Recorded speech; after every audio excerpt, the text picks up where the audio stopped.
పచ్చిమిరపకాయలు, ఎల్లిపాయలు, జీలకర్ర వేసి ఇట్లా రోట్లో దంచుకోవాలి. మెత్తగా దంచుకున్నాక ఇది తీసి పక్కన పెడదాం. జొన్న పిండి తీసుకుంటాను.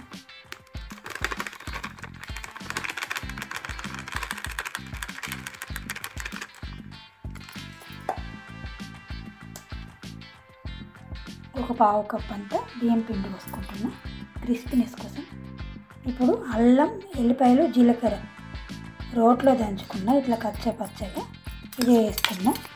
దీంట్లో ఉప్పు కూడా వేసి గ్రైండ్ చేసిన, ఉప్పు కూడా వేసి మంచిగా దంచిన. పచ్చిమిర్చి, ఎల్లిపాయలు, జీలకర్ర, కొంచెం రాళ్ళు ఉప్పు వేసి రోట్లో వేసి దంచుకున్నా. ఇది వేస్తున్నా. ఇప్పుడు దీంట్లోనే సన్నగా కట్ చేసిన కొత్తిమీర వేస్తాను. జొన్న పిండి తోటి రొట్టెలు చేయరాని వాళ్ళకి ఇది మంచిగా వర్క్ అవుతుంది. ఇప్పుడు ఇందులో నీళ్ళు పోసుకొని ఇట్లా చాలా కలుపుకోవాలి. మంచిగా మిక్స్ అయ్యేలాగా మంచిగా కలుపుకోవాలి.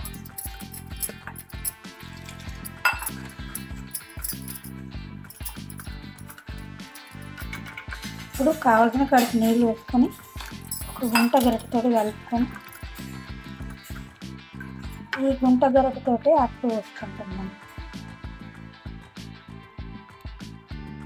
ఇట్లా మంచిగా కలుపుకోవాలి. మనం ఉప్పు వేసి దంచుకున్నాం కదా పచ్చిమిర్చి, ఇంకా అవసరం లేదు. అవసరం అనుకుంటే కొద్దిగా వేసుకోవచ్చు. ఇట్లా కలుపుకున్న తర్వాత ఉల్లిపాయకి సగం కట్ చేసుకొని ఇట్లా ఆయిల్లో డిప్ చేసి ఈ పెనంకి రాసుకోవాలి. ఉల్లిపాయ లేదంటే వంకాయ ఇట్లా సగానికి కట్ చేసుకొని పెనంకి ఆయిల్ అప్లై చేసుకుంటే మంచిగా అట్లు అంటుకోకుండా వస్తాయి.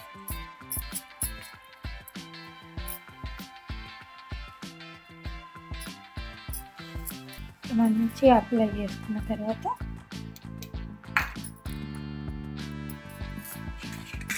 ఇప్పుడు దీనిపైన కొంచెం ఉల్లిపాయ ముక్కలు చల్లుకోవాలి.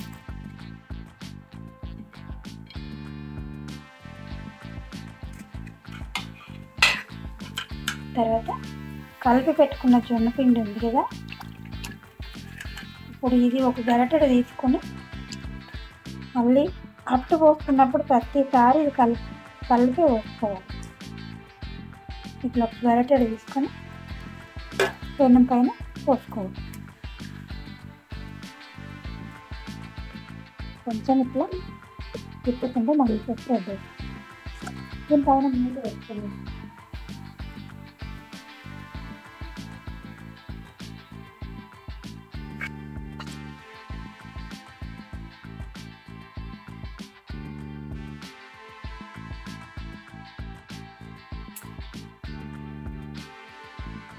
ఇప్పుడు కొంచెం చుట్టూరా ఆయిల్ వేసుకోవాలి.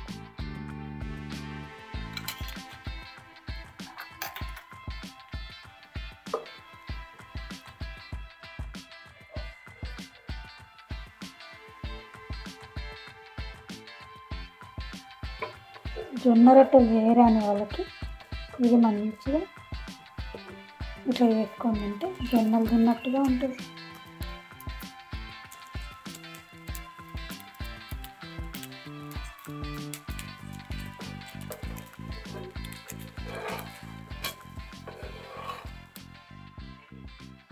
విధంగా మళ్ళీ ఆయిల్ రాసుకోవాలి.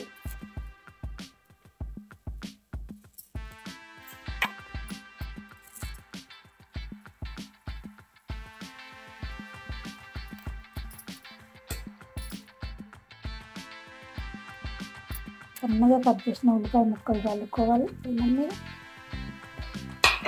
ఇప్పుడు పిండిని మళ్ళీ ఇట్లా మంచిగా కలిపి పోయాలి. ప్రతిసారి ఇట్లనే పిండిని కలపాలి, లేదంటే పైకి నీళ్ళు వస్తాయి, కింద అడుగు కింద వస్తుంది. ఇట్లా కలుపుకొని ఇట్లా వేసి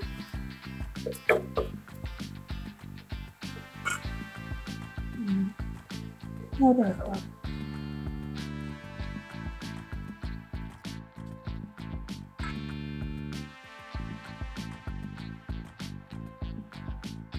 చూడండి ఎంత బాగా వచ్చింది కదా.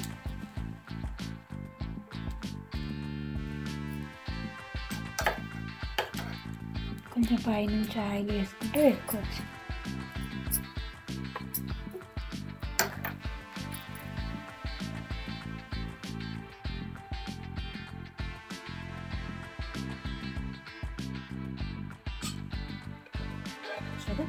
ఇంత బాగా వచ్చింది.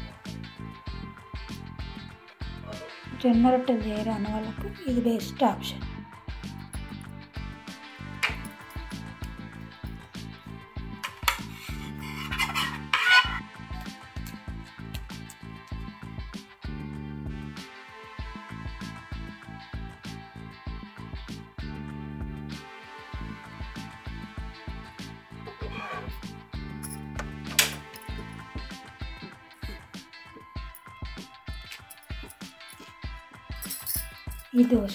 ఈ జొన్న దోశల్ని ఏదైనా చట్నీ కానీ మనం చట్నీతో తినచ్చు. పెద్దవాళ్ళు, చిన్నపిల్లలు ఉంటే ఇలాగా పెరుగుతో సర్వ్ చేయండి.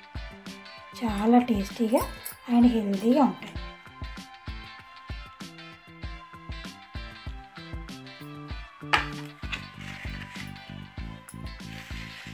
లైక్ అండ్ సబ్స్క్రైబ్ చేయండి.